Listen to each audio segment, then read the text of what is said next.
The hits just keep coming. The phrase feels less like a casual observation and more like a cruel, cosmic punchline delivered straight to my gut. It's been a week, maybe 10 days since the bomb dropped, and I'm still just standing here, ankle deep in the emotional shrapnel. I'm almost 40 now, nearly 40. And the only thing I have to show for the last decade is a mountain of betrayal and a barren biological clock. They say life isn't fair, and I usually scoff at cliches, but right now, I'm living in a personal exhibit of cosmic injustice. The story of my ex-husband, Daniel, and me, or maybe I should say the tragedy, is a long one, but the shortest version of it is this. He was never truly sold on having children. Not really. I, however, had always known. It wasn't a casual desire. It was a non-negotiable, a bedrock foundation of my future. I told him this before we even really were anything. We were just circling each other, a low-stakes flirtation that had the potential to turn serious. I remembered the exact coffee shop, the scent of burnt espresso and old wood when I laid it out. I looked him right in his shockingly blue eyes and said, straight up, I want kids, a family. And if you don't, that's okay. Truly, we can be great friends, but we shouldn't try being together. No hard feelings. I was 28, and I didn't have time for half measures or maybe-sos. He looked back at me, not with annoyance, but with a kind of deep, complicated fear that I, in my blind optimism, mistook for vulnerability. He leaned across the small, scarred table, his voice low, almost a confession. He said he did want them, absolutely, but he was just terrified. Terrified of the responsibility, terrified of not being a good father, terrified of what exactly? He couldn't articulate. But he loved me, he said. He loved us. And he didn't want to lose the future we were just starting to sketch out. I bought it. Hook, line, and the whole sinking ship of my future. I saw a man ready to conquer his deepest fears for love, for me. What a fool I was. What a profoundly, tragically naive fool. We got married 2 years later. A beautiful wedding, all white lace, and promises that now taste like ash. He'd talk about kids, not often, but enough to keep the hope alive in my heart. He'd point out a cute stroller in the park or make a passing comment about needing a bigger house someday. Little breadcrumbs, just enough to keep me following. Then, 2 years after the wedding, when I brought up seriously trying, like really trying, talking to doctors, planning the logistics, he got distant, evasive. He started working late. A new project, he'd say. A huge merger, he'd lie. It wasn't a merger. It was Celeste, a sleek 23-year-old marketing coordinator with an expensive haircut and a profound lack of respect for marital vows. He cheated, of course. He left, naturally. It was a messy, ugly, tear-soaked divorce that felt less like the end of a marriage and more like a violent uprooting of my entire life's blueprint. But even after all that, after the anger and the soul-crushing sadness, I could almost forgive the infidelity. People make mistakes. Marriages fail.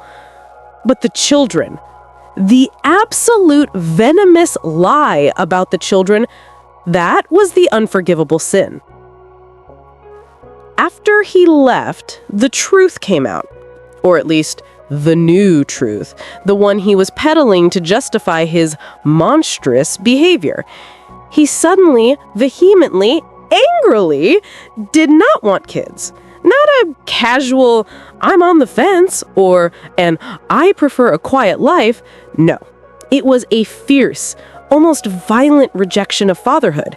I remember him shouting it during one of our few post-divorce conversations. "I do not want to be a father, Amelia. I wouldn't be good at it.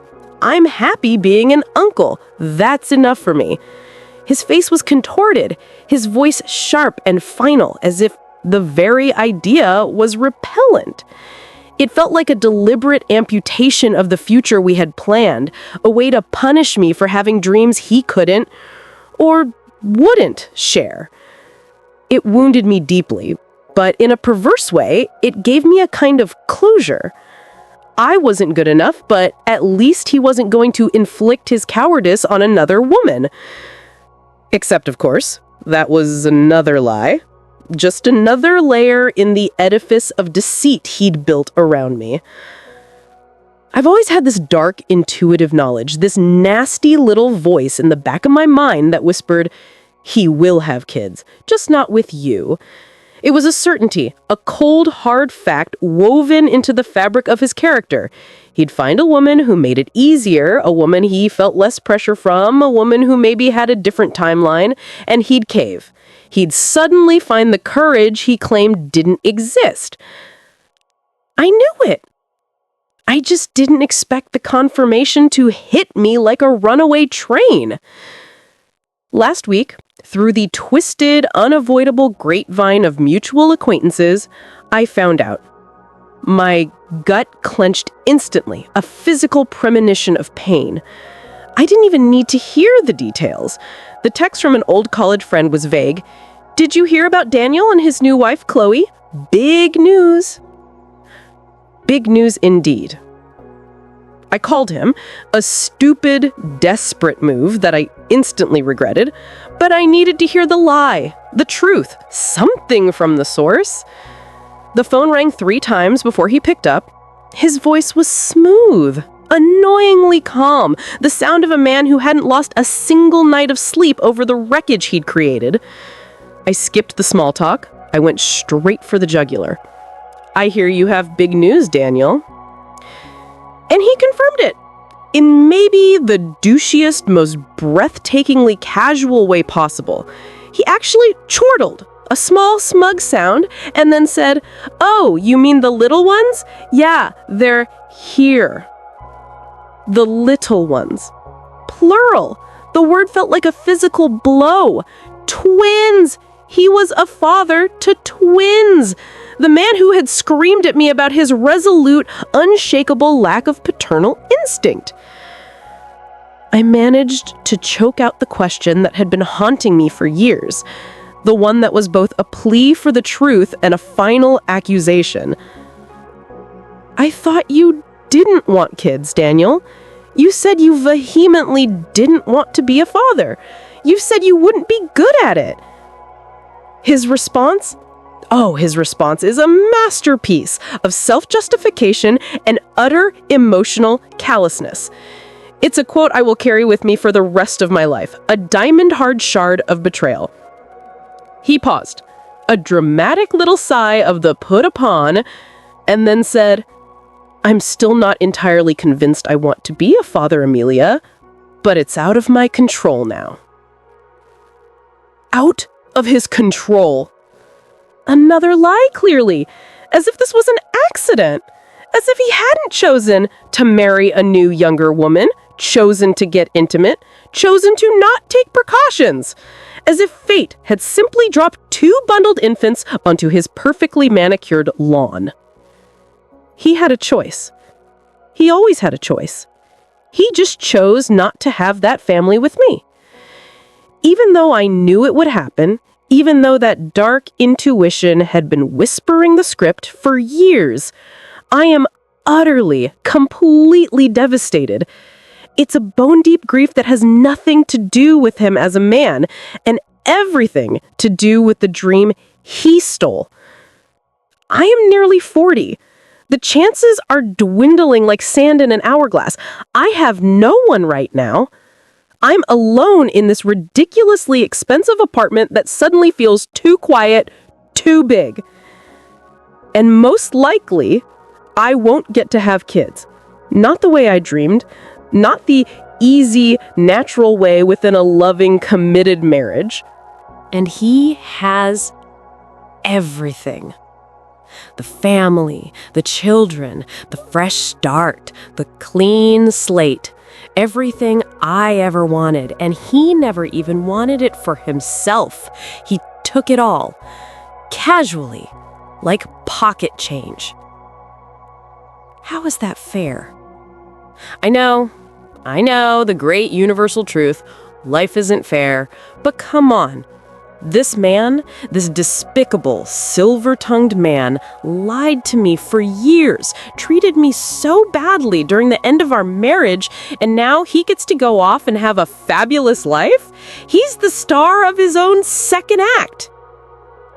And I was the loyal one. I was the one who held everything together. He actually called me, on more than one occasion, the kindest person he ever knew. I was the one who loved him, even when every fiber of my being screamed for me to ditch him, to walk away before he did irreparable damage. I stayed, and I believed, and I was good, and yet he's the happy one. He's the one with the full hands, the full life. And the insidious part, the truly toxic core of this grief is the self-blame. The dark whispers in the early hours. Maybe if I hadn't gotten mad that one time about his late hours. Maybe if I had been happier, or prettier, or thinner, or just easier to be around. Maybe then he'd have wanted kids with me, or maybe he wouldn't have cheated. I know, objectively, that this is crazy talk. I know he's responsible for his own actions. I know intellectually that he just moved on, got divorced, found a new partner, and now he's ready to be a father. People change. People evolve. But he didn't start that relationship with Chloe in a clean way. He started it with a lie, with a betrayal, and he hasn't exactly behaved like a saint at other times either. I know things about him, little dark corners of his past and our marriage that I can't imagine his new wife would be happy to learn. Things he hid, things he confessed and then instantly retracted. He's an artist of deception. Yet he gets a happy ending anyway, a life that looks, from the outside, like a postcard of domestic bliss. And I'm left here, clinging to the wreckage. I know I can adopt. I know I can try to have a family another way. I know there are countless options. But it's just so absurd. The timing, the cruelty of it all. I don't understand. I'll never truly understand. I don't understand what's wrong with me. Why literally everything in my life, my career, my friendships, my health, my love life, is suddenly going against me, a tide of negative energy that I can't swim against. Is this a very whiny post? Yes. 1,000 times yes. Because I am so terribly, profoundly sad. I can't keep trying to convince myself that things are going to get better when every time I manage to stand up, the universe just delivers another swit kick to the shins. This person, this unfaithful, emotionally constipated, profoundly dishonest person who can't talk about his feelings, who can't be honest, who can't be loyal, he is a father. A father. To twins. And I am left here, alone, listening to the deafening tick-tock of a clock I can't rewind. It feels like the ultimate, final, cosmic joke. But there's a whole lot more to this story, a darkness in Daniel that I haven't even touched on yet. A darkness that might explain everything. Part 2. The psychological shift began, I think, not with Daniel's cheating, but years earlier. A subtle twist in the narrative that I missed because I was too busy being in love, too focused on the future to see the dark patterns forming in the present. I'd mentioned the darkness in him. It wasn't the kind of darkness that announced itself with dramatic gestures or villainous laughter. It was a quieter, more insidious thing. A deep-seated lack of genuine empathy coupled with a masterful ability to mirror the emotions of others. He was, to use the clinical term, a high-functioning sociopath. And I was his perfect mark, a woman who led with her heart and desperately wanted to believe in the goodness of the person she loved. My first true glimpse into the labyrinth of Daniel's mind, the moment the script flipped from romance to psychological thriller, was during a trip to his childhood home. It was 6 months before the wedding, a casual meet-the-parents weekend in upstate New York. Daniel was always charming, the kind of man who made cashiers laugh and elderly neighbors feel seen. He was particularly attentive to his mother, a frail woman named Eleanor, who seemed perpetually stressed and perpetually in awe of her successful son. His father, Frank, was quiet, almost invisible. I remember one night, a Sunday, just before we were leaving, Eleanor was in the kitchen, fussing over a casserole we hadn't even asked for. Daniel was standing in the doorway, watching her, but his eyes were cold. Not annoyed, not impatient, but truly, utterly devoid of warmth. I asked him what was wrong. He sighed, a dramatic put-upon sound. He whispered, his voice dripping with false concern, "She's suffocating, Amelia. She's always been like this. She lives through me, you know? I can't stand it. It's why I left home the second I could." It struck me then, an icy, cold realization. He didn't sound sad for her. He sounded disgusted by her dependence. And it wasn't the disgust of a son who wanted his mother to be happier. It was the clinical assessment of a burden. I tried to defend her. "She just loves you, Daniel. She's proud." But he just waved his hand dismissively and changed the subject, smoothly, effortlessly, as if the whole exchange hadn't even happened. Later that night, he was back to being the perfect fiancé, kissing her goodbye with a practiced, convincing sincerity that made my skin crawl a little. He knew the performance she expected, and he delivered it flawlessly. This pattern, this emotional chameleon act, repeated itself many times in our relationship, especially concerning the future and, inevitably, the children. The conversation in the coffee shop where he admitted to being scared but wanting kids wasn't an act of vulnerability. It was his brilliant deduction that telling me he didn't want them would lose him the prize, me. He calculated the exact emotional currency required.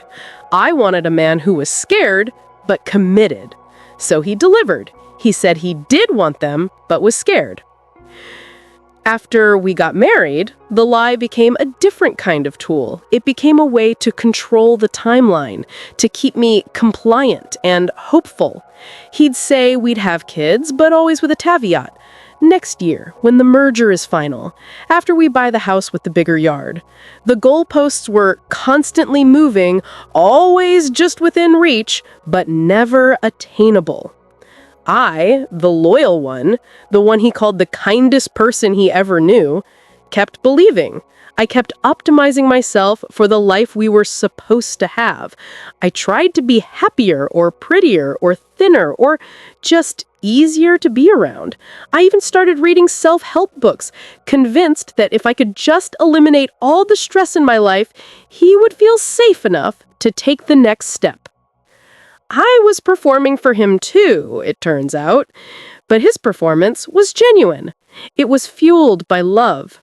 His was fueled by self-interest and a profound, terrifying lack of commitment to anything that didn't directly benefit him. The cheating, the ultimate, final betrayal, was less a break in character and more an acceleration of his true nature. He left with Celeste not because she was better, but because she was easier. She was younger, with no immediate ticking clock, no demanding future plans. She was a temporary escape hatch. But then, as always happens with men like Daniel, the mask slipped. After he cheated and left, he dropped the pretense.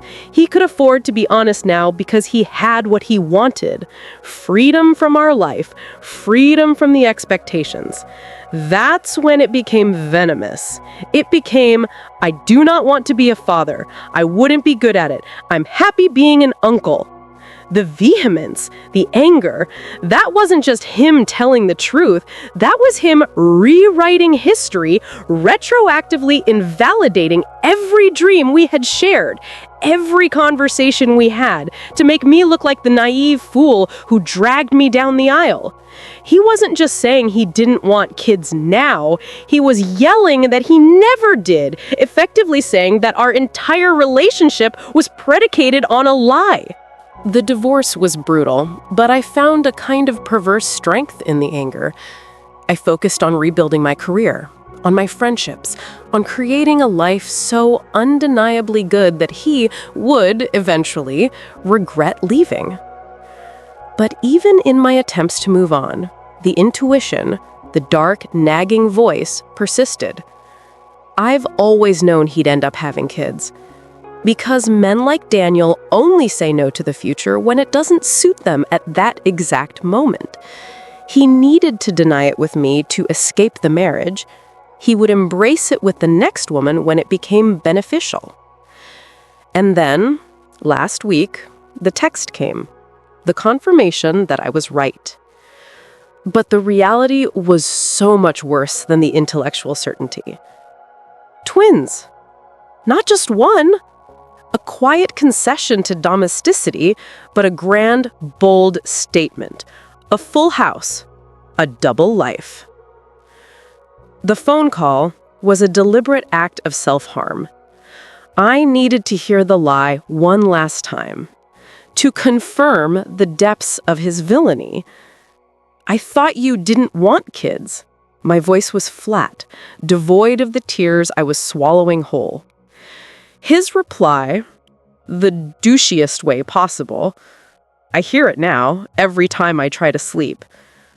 I'm still not entirely convinced I want to be a father, Amelia, but it's out of my control now. The implication was clear. Chloe was the one who had maneuvered this. Chloe was the one who had trapped him, and he was the poor, unfortunate victim of biology and circumstance. It was a lie that tried to exonerate him completely, a last desperate attempt to maintain his perfect, self-serving narrative. Another lie, clearly. He's a master manipulator, and he was still trying to manipulate me in a post-divorce phone call. He wanted me to feel pity for him, to think, poor Daniel, still stuck, still controlled by women's desires. He wanted me to believe that my life was a tragedy, but his was an unfortunate complication, not a joyful choice. It didn't work. The devastation wasn't about pity. It was about the naked, brutal unfairness of it all. I'm almost 40. I have no one, and most likely won't get to have kids. He has everything I want, and he never even wanted it. He lied for years, treated me so badly, and gets to go off and have a fabulous life? But that's where the detective work began. The shift from self-pity to cold, analytical pursuit. Because I know the truth about him. The hidden motives, the dark corners.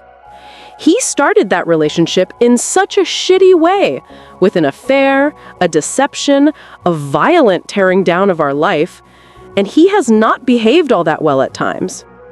I know things. Small details he confided in me. Secrets he never intended to share with anyone else. Things he said in moments of profound, ugly self-loathing.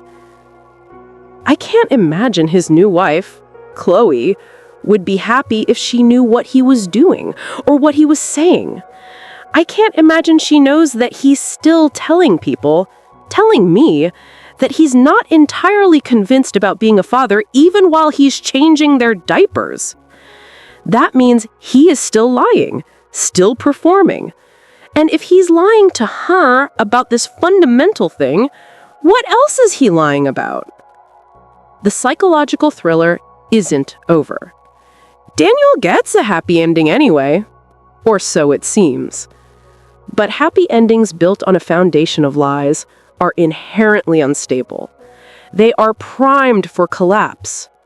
And I, Amelia, the loyal one, the one who was left behind, I am the only person who holds the key to the entire rotten structure.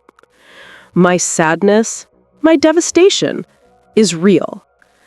But it is slowly, inexorably, beginning to curdle into something colder, something more focused. I keep beating myself up, asking if I had been prettier or happier, if I had been more, he would have stayed. But I know, deep down, that the problem was never me. The problem was Daniel, his pathology, his need to control and deceive. And the only way I can truly move past the injustice, the only way I can get a kind of justice for the years of lies, is to expose the truth. I won't do it for revenge, I tell myself. I'll do it for closure. I'll do it so that he can't simply walk away and pretend the past never existed. And perhaps, just perhaps, I'll do it so that Chloe, the woman who gets the family I was promised, knows the kind of monster she's sharing her life with. A father. Twins. The phrase still burns. But soon, the spotlight will be on him. The investigation has just begun. The investigation, if you could call it that, began subtly. A series of late-night dives into the digital remnants of Daniel's life.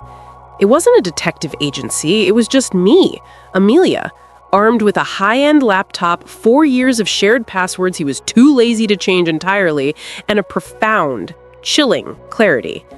I wasn't just grieving the loss of a family anymore, I was studying a criminal case. The case of the stolen future. Chloe, his new wife, the woman who inadvertently received the life I had built the foundation for. She was my first target. Daniel had always been excessively private about his personal finances, a trait I'd once attributed to professional prudence. Now, I saw it as a shield. But people like Daniel, they always leave a trail. They think they're too smart, too careful, but vanity is their fatal flaw. I started with his old email account, the one tied to utilities and shared subscriptions. Sure enough, buried deep in a folder he'd labeled Archive, Tax, I found a series of life insurance documents. He'd always had one, a massive policy that listed me as the sole beneficiary. It was part of the I'm a responsible husband performance. He'd canceled it immediately after the divorce, of course. But the real discovery was the new policy. Even bigger. A staggering 7-figure payout. And the beneficiary? Chloe, naturally. And below her name, listed meticulously as contingent beneficiaries, were the twins. Alexander and Isabella. The names felt like a physical intrusion, a violation of my internal landscape. But the sheer size of the policy, it was excessive, even for a high-earning corporate consultant like Daniel. It felt like an overcompensation, a declaration of his newfound commitment to a stable, traditional family life. A little voice, the one that had warned me about his cold eyes in his mother's kitchen, whispered, or a payoff. I dug deeper, moving into the murky waters of social media. Daniel had always maintained a polished, professional facade online. Chloe, however, was an open book. Younger, yes, and clearly proud. Her Instagram feed was a relentless barrage of domestic perfection. Soft focus shots of their new massive house, the one with the bigger yard that I had dreamed of, pictures of Daniel looking the picture of the doting, exhausted father, and of course, the twins. "The perfect family man," the caption screamed. I scrolled through the history of their relationship, meticulously tracing the timeline. Daniel left me in May. Celeste, the young marketing coordinator, was a flash in the pan, a brief, ugly distraction that lasted only 3 months. But Chloe appeared on his radar professionally at first, in late September. They were married by the following April, and the twins were born full term, less than 10 months after their wedding. The math was crude but undeniable. The twins were conceived before they were married, conceived likely during the period when Daniel was still reeling from the divorce, still loudly proclaiming his vehement hatred of fatherhood to anyone who would listen. He hadn't wanted children. He had wanted a wife who would create the appearance of a settled life, a final repudiation of the failure that was me. And then, surprise, the twins. A complication that forced his hand, a turn of events that he, in his douchiest response, had deemed out of his control. This wasn't just an emotional betrayal anymore. This was starting to look like a coerced commitment, a situation where the sociopath was trapped by his own carelessness. And that made the massive life insurance policy even more interesting. I took the next logical step. A risky one that involved reaching out to the only person I knew who might still have some lingering ill will towards Daniel, Celeste, the woman he cheated on me with, who then promptly dumped for Chloe. I found her on LinkedIn. She'd moved up the corporate ladder, a small victory I appreciated. I messaged her, keeping the tone light, professional, but deeply rooted in shared experience.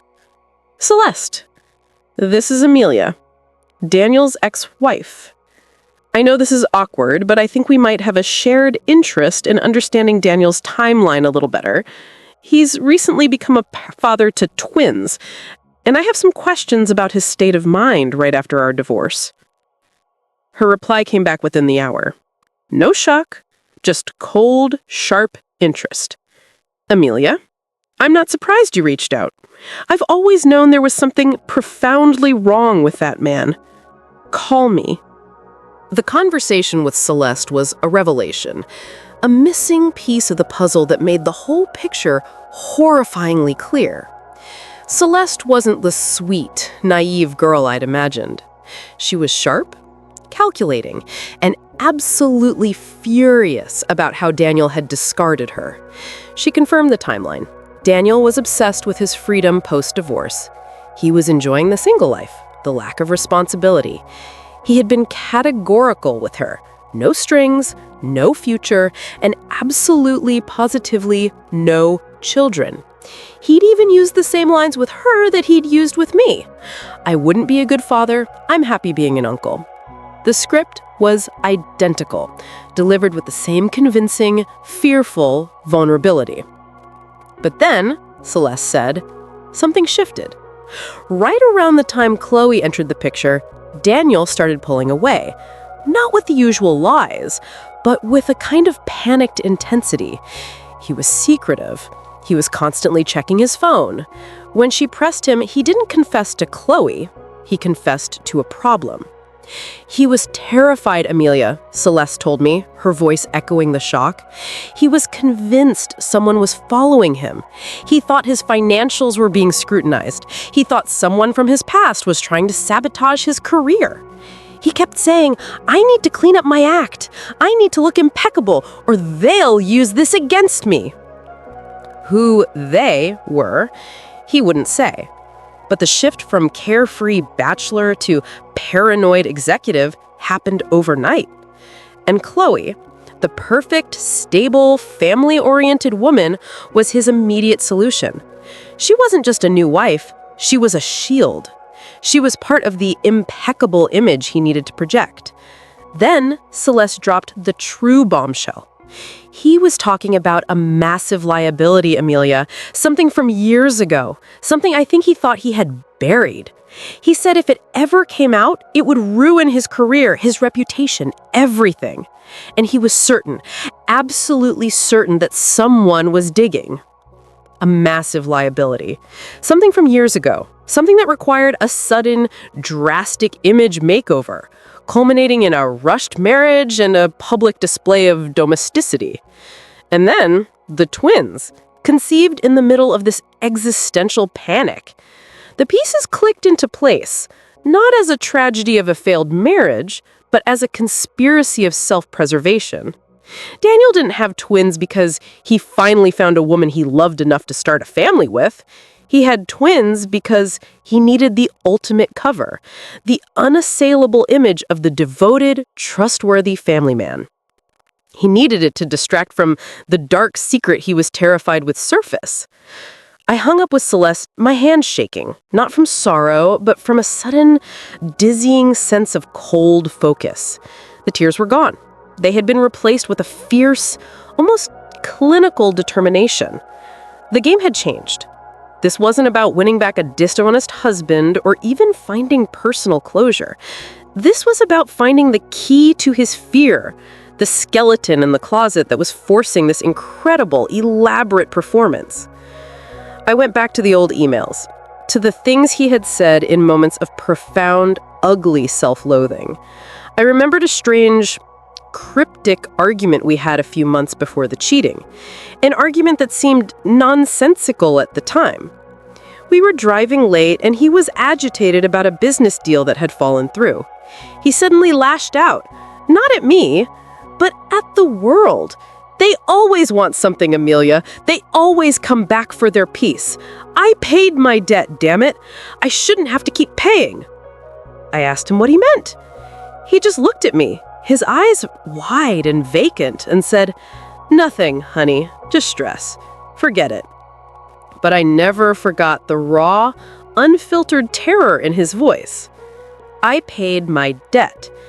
It was a phrase that stuck in my mind, a weird shard of truth amidst a sea of lies. What debt? Financial? Moral? Legal? My attention returned to the excessive life insurance policy. 7 figures. A shield, a cover, or an actual security measure. Could the liability be so severe that he was setting up his new family for a post-mortem payout? The idea was chilling, turning Daniel from a mere liar into something far more dangerous. He wasn't just lying about wanting kids, he was acting out of fear of exposure, or worse, out of fear of physical danger. The happy ending he was supposedly getting was built on sand, a facade protecting a deep, terrifying rot, and I, the discarded wife, was the only one who saw the cracks. I had to find the original liability, the true motive behind the entire second act of his life. The investigation was no longer about me, it was about the truth. And the truth, I suspected, was far darker than infidelity. The massive liability, the debt he paid, but was still terrified of. That phrase, "I paid my debt," became the lens through which I viewed every memory of Daniel. I started building a psychological dossier, not of the charming husband I thought I knew, but of the deeply compromised man who was constantly looking over his shoulder. I was looking for the flaw in his impeccable armor, the thing that required the extreme measure of faking a stable family life. I revisited the financial insurance policies. Why so large? A life insurance policy of that magnitude is typically a hedge against a dangerous, high-risk lifestyle, or a tacit acknowledgement that the insured might not live to provide for the dependents in a conventional way. It wasn't just a cover, it was a contingency plan, a final, macabre act of control. He was ensuring that even if they, whoever they were, got to him, Chloe and the twins would be financially safe. This suggested the danger was real, or at least Daniel perceived it to be real and potentially lethal. My focus shifted from the present, the twins, Chloe, the house, to the deep past. Daniel's professional life had been meteoric. He was a consultant in high-stakes corporate mergers, a world of ruthless dealings and astronomical sums. But the period Celeste mentioned, the years ago liability, pointed to something pre-Amelia, or at least early Amelia. I remembered a peculiar gift he gave me right after we got engaged, a small antique silver locket. It wasn't particularly valuable, but it was unique, engraved on the back with the initials RV. I asked him who RV was. He gave me a rehearsed, distant smile and said it was his grandmother's, a little family heirloom. I believed him. But now, the lie about the children had fractured my belief in every single thing he had ever told me. I pulled the locket out of my jewelry box. It was a cold, heavy piece. I took it to a jeweler I trusted, a discreet man named Mr. Goldstein, who had fixed my wedding band during a particularly rocky patch. I didn't mention Daniel. I just asked him to look at the engraving, the style, the possible origin. Mr. Goldstein, peering through his jeweler's loupe, studied the initials. "The silver is mid-century American," he murmured. "But the engraving, it's clean, precise. Not typical of a family piece. Looks like a professional job. And the initials, RV." He paused, then looked up at me with a knowing, tired expression. "Are you sure it's a locket?" I felt a sudden, sharp coldness in my chest. What else would it be? "Well," he said, carefully prying open the locket, "most lockets have a space for 2 pictures. This one, it's not really a locket. It's too heavy on the hinge. It's a very sophisticated disguise for something else." He took a small, specialized tool, applied gentle pressure to the base, and with a faint click, the backplate, the one engraved with RV, popped open. It wasn't a family heirloom. Inside, nestled on a bed of faded velvet, was a miniature folded piece of paper. Not paper, really. Vellum. Old, brittle. I unfolded it carefully. It was covered in tiny, meticulous handwriting. Not Daniel's, which was a hurried corporate scrawl, but an elegant, almost calligraphic hand. It wasn't a love note. It was a fragment of a ledger. The text was a series of dates, 3 columns of numbers, and finally 3 words written vertically along the margin. The Rivet Group. RV. The Rivet Group. Not a family piece. It was a discreet, high-tech safe for a business-related secret. The moment I saw the name The Rivet Group, a tiny, buried memory sparked. I had overheard Daniel arguing on the phone late one night, years ago, right before we moved in together. He had been shouting, his voice low and furious, saying something about a payment, a contract, and the word rivet. He hung up instantly when he saw me, claiming it was just an aggressive colleague. The Rivet Group. A corporate liability. A financial debt. I immediately went to work. A quick search of corporate records showed that the Rivet Group was a small, highly specialist consulting firm that had dissolved abruptly 5 years ago, right around the time Daniel started his rapid ascent at his current multinational firm. The dissolution had been messy, involving an investigation by the Securities and Exchange Commission, SEC, into possible insider trading and market manipulation. Daniel was never publicly named in the filings. He was too smart for that. But 5 years ago, that was early in our relationship, right before he started talking about wanting kids, but was scared, right around the time he gave me the locket. I dug into the SEC filings, cross-referencing names associated with the Rivet Group with Daniel's social circle at the time. I found 3 names of associates who had been aggressively subpoenaed. One of those names, Marcus Thorne, had tragically committed suicide 2 months after the firm dissolved. The official ruling was stress and depression. Daniel had never mentioned Marcus, not once, even though they had worked together for 3 years. Another person, Sarah Jenkins, had served a short prison sentence for obstructing justice. The third, Elena Perez, had simply vanished from the corporate world, disappearing into private life. The pattern was clear. The dissolution of the Rivet Group was a massive financial crime, and Daniel had somehow managed to escape the public fallout, leaving his colleagues to take the blame or, in Marcus's case, die under the pressure. I paid my debt. He must have paid someone off, or more likely, provided key, damaging information to the SEC to save his own skin, sacrificing his partners. The debt he paid was his freedom, but the true debt, the moral one, the secret he buried, was the most dangerous. The vellum fragment, the part of the ledger, must be the evidence he kept, the insurance policy against anyone who might try to use the information against him. And the locket, the Hamley heirloom he gave to me, his loyal wife, was the safest place he could think of to hide it. With me. The kindest person he ever knew. The irony was a bitter, metallic taste in my mouth. He trusted me with his deepest secret, not out of love, but because he saw me as the most reliable, least suspicious hiding place. I was a vault. This explains the paranoia Celeste described. Someone was digging. Someone from the Rivet Group, perhaps Elena Perez seeking revenge, or someone from Marcus Thorne's family seeking justice, was close to finding the truth. And the truth, in Daniel's world of high-stakes finance, meant not just ruin, but legal exposure, possibly jail time. The twins and Chloe weren't just a cover for infidelity. They were a fortress against a criminal investigation.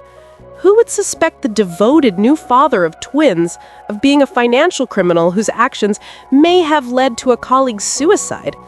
The family was his alibi, his immaculate defense. I looked at the locket, the small, innocent-looking silver piece in my hand. It was no longer a symbol of our engagement. It was a key to a vault of corporate secrets and death. The narrative of my life had utterly fractured. I wasn't just the jilted wife. I was a reluctant accomplice, a keeper of dangerous evidence. And the stakes were suddenly terrifyingly high. If they were close to finding the truth, they might come looking for the ledger. They might know about the locket.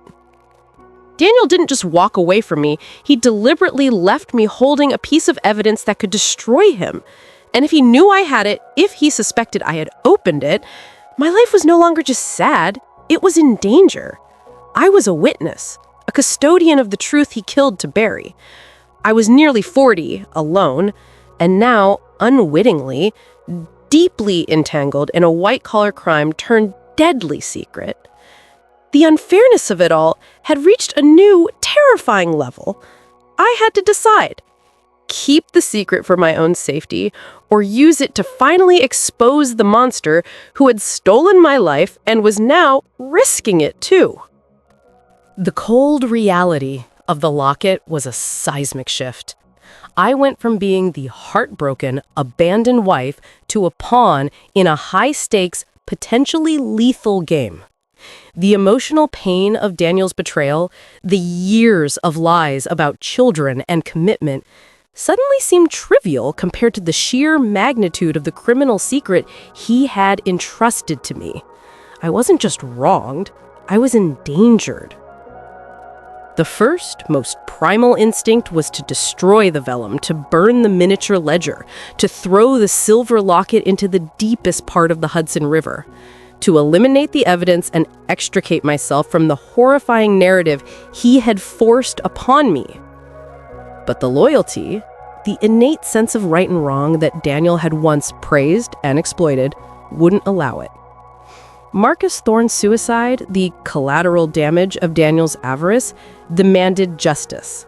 And the sheer, sickening injustice of Daniel getting to play the perfect father to twins while I was left with the ashes of my dreams and a criminal secret to protect galvanized me. I couldn't just walk away. I had to be smart. I had to be exactly the kind of calculating, cold operator that Daniel pretended to be. My plan wasn't about revenge. It was about exposure. About forcing the collapse of the rotten structure he had so carefully built. And the point of failure, the weakest link, was Chloe, the new wife. I spent the next 48 hours doing deep dive research into the Rivet Group scandal, cross-referencing names, dates, and the specific section of the SEC investigation, insider trading involving a tech startup acquisition. The complexity was dizzying, but the central truth was simple. Daniel had been the architect of the scheme, but he had leveraged the involvement of his colleagues, making them the fall guys, while he walked away with the majority of the profit and a clean corporate slate. The ledger fragment in the Locket wasn't just a list of transactions, it was a physical artifact of his guilt.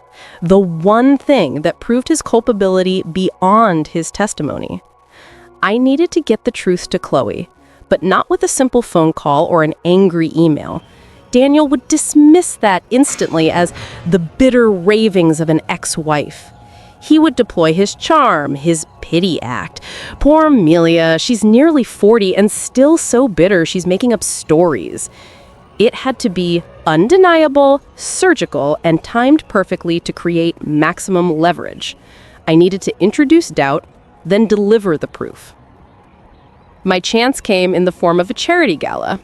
Daniel and Chloe were deeply involved in a high-profile children's hospital foundation, the perfect photo opportunity for the devoted parents of twins. I found the details on Chloe's public social media.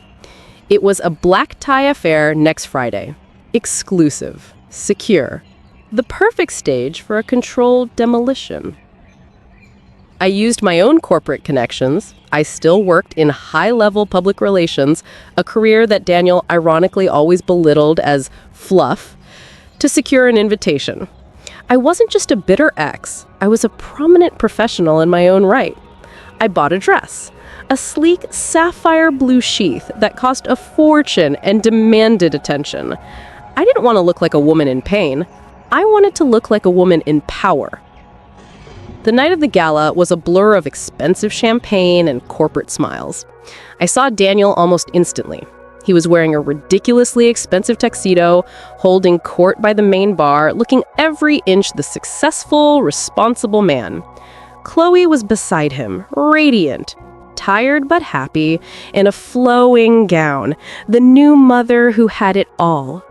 She had that wide-eyed, slightly strained look that only women who believe they have trapped a man who never wanted to be trapped can truly pull off. I moved through the crowd slowly, strategically, letting the sight of me circulate through the room first. I could feel Daniel's eyes on me, a mixture of panic and annoyance.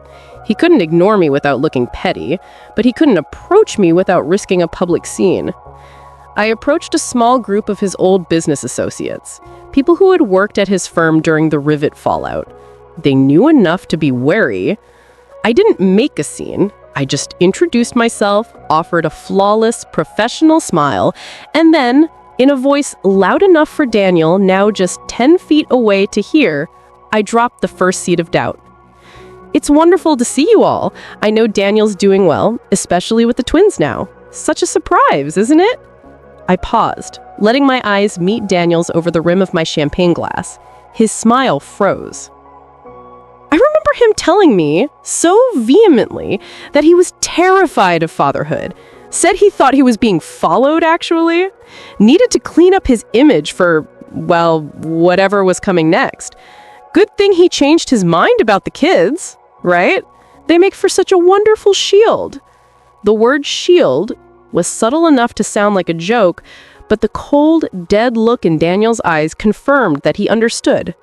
His image, his perfect family, was a shield. He immediately moved to intervene, a forced laugh on his face. "Amelia, you made it! Still telling your dramatic stories, I see." Everyone, my ex-wife, Amelia, she has a wonderful imagination. He tried to steer me away, his grip tight on my elbow. I pulled away, subtly, but firmly, maintaining my calm professional demeanor. No drama, Daniel. Just memory. After all, I still have that lovely antique locket you gave me. The one you said was your grandmother's. I had it appraised recently. It's a stunning piece of mid-century silver. The engraver did a remarkable job on those initials RV. The color drained from his face entirely. Not just the anxiety of an exposed lie, but a physical shock. He knew I had opened it. He knew I knew. RV. The rivet group. The evidence. Chloe, bless her heart, had been watching the entire exchange, her smile slowly dissolving into a look of confusion and fear. She approached us, her hand going instinctively to Daniel's arm. Daniel, who is RV? Daniel recovered with a breathtaking speed, the sociopath's instinct for self-preservation kicking in. He forced a smile that didn't reach his eyes. It's nothing, darling, an old family joke. Amelia's just a little emotional tonight. Come on, Amelia, let's talk outside. No, Daniel, I said, my voice low and steady. I ignored his hand and focused entirely on Chloe. Chloe, I am nearly 40. I have no one, and most likely won't get to have kids because this man you just gave birth to twins for, lied to me for years, told me he was happy being an uncle, and treated me so badly when I brought up the family he supposedly wanted. I stepped closer, lowering my voice to a conspiratorial whisper that was nonetheless audible. I thought you didn't want kids, Daniel, and you confirmed it in maybe the douchiest way possible when I called you last week. You said, I'm still not entirely convinced I want to be a father, but it's out of my control now.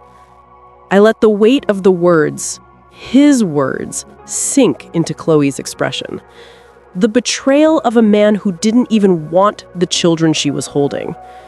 He's still not entirely convinced he wants to be a father, Chloe. He told me that last week.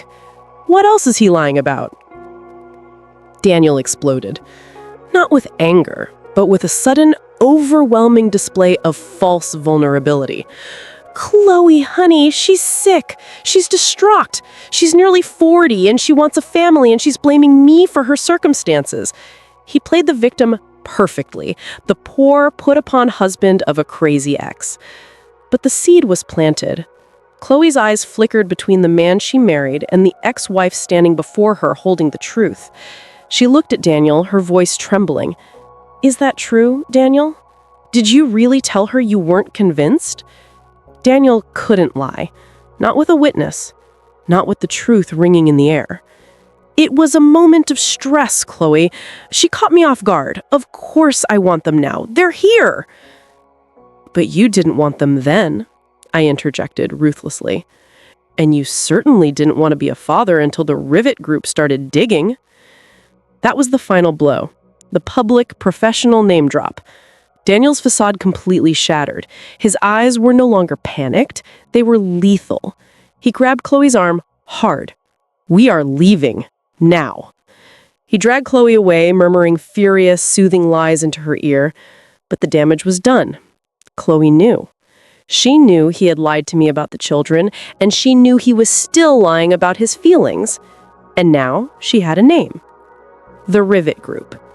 I left the gala 5 minutes later, a cold, hard knot of satisfaction settling in my stomach.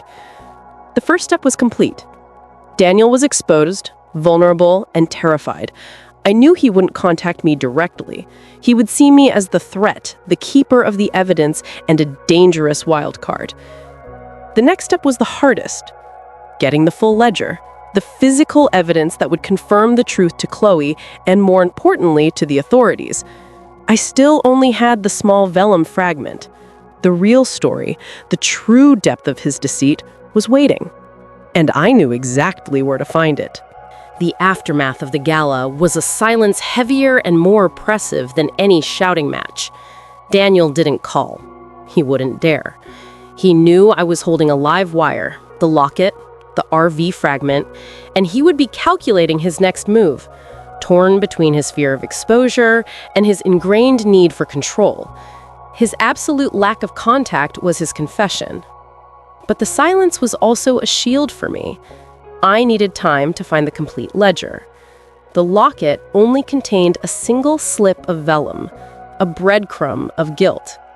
The full ledger, the actual physical proof of the entire Rivet Group scheme, the proof that detailed the payments, the shell companies, and the final damning allocation of funds that led to Marcus Thorne's death, that was the key to unlocking true justice. Where would a man like Daniel hide the truth? Not in a safe deposit box, too traceable. Not digitally, too hackable. Daniel was an old-school manipulator who used cutting-edge technology to commit crimes, but his secrets, his true weaknesses, were always hidden in plain sight, disguised as sentimentality or mundane objects, just like the locket, which he disguised as a family heirloom. I started thinking about our marriage, specifically the objects he insisted on keeping. There was the hideous, massive oak desk in his home office, a relic from his first post-college apartment that he dragged with him through 3 moves. It was cumbersome, ugly, and utterly disproportionate to the rest of our sleek, modern furniture. I'd complained about it for years, suggesting we upgrade. He had always refused, vehemently, saying it was good luck or a symbol of my early hustle. I realized then, the desk was the vault. The day after the gala, I took a calculated risk. I went to the new house, the house with the bigger yard, the one Chloe was so proudly displaying online. I knew their routine now. The twins demanded rigorous scheduling. Tuesday mornings were Daniel's dedicated time with his new father's group, a pathetic, forced display of modern masculinity, and Chloe took the twins to a mommy and me class across town. I knew this because Chloe, in her eagerness to prove her perfect life, had posted the schedule to a private neighborhood group before locking down her privacy settings after our confrontation. I arrived at the house at 10 a.m. The garage door was locked, the front door secure. Daniel, for all his arrogance, was meticulous about security, but he was also predictable. I still had the code for the old alarm system we shared in our apartment. A code based on his birthday, naturally. I tried it on the keypad of the side door. Beep, beep, beep, beep. The lock clicked open. He hadn't changed the basic framework. He was too arrogant to assume I would ever be bold enough to use it. I stepped inside. The house smelled exactly like I imagined, a blend of fresh paint, expensive cleaning products, and the slight sour milk scent of infant life. The silence was unnerving. This was the life I was supposed to have. The walls were decorated with framed photos of Chloe and Daniel, smiling in a way we never truly smiled, a forced cinematic happiness. The unfairness hit me again. A brief, dizzying wave of sorrow, but I pushed it down. I was here for the ledger, not for grief. I went straight to the home office, and there it was, the desk, a giant, hulking monolith of dark wood. The desktop was immaculate, organized with the cold precision of a man who needed to appear in control.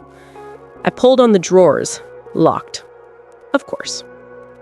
I didn't panic. Daniel was always prepared for corporate espionage, but not for me. He had a set of tiny, brass novelty keys, a souvenir from a conference in London that he kept on his keyring for years. I remembered him once casually mentioning that one of those miniature keys, the one shaped like Big Ben, actually opened the desk drawers. He thought it was clever, an amusing trick. I didn't have his current keys, but I knew Daniel. He had a habit of putting duplicates of all his spare, non-essential keys, gym lockers, luggage locks, and yes, novelty desk keys, in the one place He thought no one would ever look. The bottom of a specific, ugly ceramic coffee mug he used exclusively for black coffee in the office kitchen. He claimed the mug was chipped and boasted a hideous corporate logo, was too gross to steal. I found the mug in the kitchen cabinet, tucked behind a set of pristine white dinnerware. It was dusty. I turned it over. Taped to the bottom with industrial-strength duct tape was a small plastic keychain holding 3 tiny brass keys. The Big Ben key was among them. My hands were steady now, fueled by adrenaline and cold certainty. I returned to the office, slipped the miniature key into the lock, and heard the smooth, satisfying click. I opened the bottom right drawer. It was filled with files, neatly labeled, taxes, mortgage, Chloe's prenatal, but no ledger. I pulled the drawers out completely, one by one. I ran my fingers along the back panelings, searching for a false back. Nothing. The desk was just a desk. The disappointment was crushing. I had one shot, maybe 2 minutes before a neighbor noticed my car. I stood back, breathing heavily, looking at the desk with new eyes. The Rivet Group. I paid my debt. The massive oak. I remembered Daniel, years ago, boasting about the desk, claiming he built it from a kit with his father. A wave of memory hit me. The faint scorch mark on the bottom of the top surface, a mistake from the kit's assembly. I reached under the lip of the desk. The scorch mark was there. I felt around it, pressing and testing. Right at the rear corner, where the scorched wood met the veneer, there was a small, almost imperceptible button. I pressed it. With a heavy, grinding thunk, the entire desktop rose an inch, revealing a long, shallow cavity underneath. The secret compartment. Daniel's true vault. Inside, nestled beneath a sheet of protective foam, was a large, leather-bound book. Not a corporate binder, but a traditional handwritten ledger. The Rivet Group ledger. The complete one. My breath hitched. This was it. Not just evidence of fraud, but a detailed, handwritten account of the entire scheme. Dates, amounts, the transfer of funds, and a final column labeled allocation. I flipped to the final pages. The last entries were chilling, detailing the final distribution of the profits. One entry, dated days after Marcus Thorne's death, was simply labeled contingency, $5 million. That was the debt he paid. A final profit allocation, a massive payoff that ensured his silence and solvency. And the final, shocking entry, written in the same meticulous hand that created the vellum fragment in my locket, total liability extinguished. Daniel hadn't just sacrificed his partners, he had benefited massively from the collapse, using the chaos to secure his fortune and erase his trace. But wait. My eyes snagged on a separate item in the hidden compartment, tucked beneath the ledger. A thick, off-white envelope sealed with a corporate crest. It wasn't addressed to anyone, but the writing on the front was unmistakable. Daniel's hurried corporate scrawl. It read, "If anything happens to me, give this to Chloe." My moral compass, already spinning wildly, settled on one direction. I had to know what was in the envelope. It could be his final confession or his last, most dangerous lie. I weighed the legal risk against the moral imperative. I chose the latter. I carefully broke the seal. Inside was a letter dated 3 months before the twins were born. It was not a confession of guilt. It was a preemptive strike, a meticulously written, deeply pathological narrative designed to turn Chloe against me, Amelia, and against Marcus Thorne's surviving family, should Daniel's past ever surface. It painted me as the bitter, emotionally unstable ex-wife who was obsessed with destroying his life. It positioned the Rivet Group investigation as a baseless smear campaign orchestrated by the jealous, vengeful family of Marcus Thorne, who was, according to the letter, always unstable and prone to destructive behavior. The letter was a masterpiece of self-exoneration, a preemptive, post-mortem defense built on character assassination and lies. "If you hear anything from Amelia," he wrote, "assume it is tainted by her desperate desire to ruin me. Protect the children, my love, and ignore the noise of my past failures. They are all just jealous." He had planned for everything. The locket was a hiding place. The family was a shield. The life insurance was a guarantee. And this letter was his final, written lie, his attempt to control the narrative even from beyond the grave. He was protecting his reputation from me. I carefully resealed the envelope, making it look untouched. I took the ledger, I put the vellum fragment from the locket inside the front cover, and I closed the secret compartment. I locked the drawers with the Big Ben key, wiped my prints from the desk and the mug, and left the house, the ledger heavy in my designer handbag. I was out the side door at 10:28 a.m. 2 minutes to spare. I drove away, the shock of holding the entire truth of Daniel's monstrosity beginning to set in. He was not just a liar about children. He was a serious criminal who had built his second life on the rubble of another man's ruin. The hits had indeed kept coming. But now, I had the weapon. I had the evidence. The final act of this tragedy was about to begin. And it would not be Daniel's happy ending. It would be justice.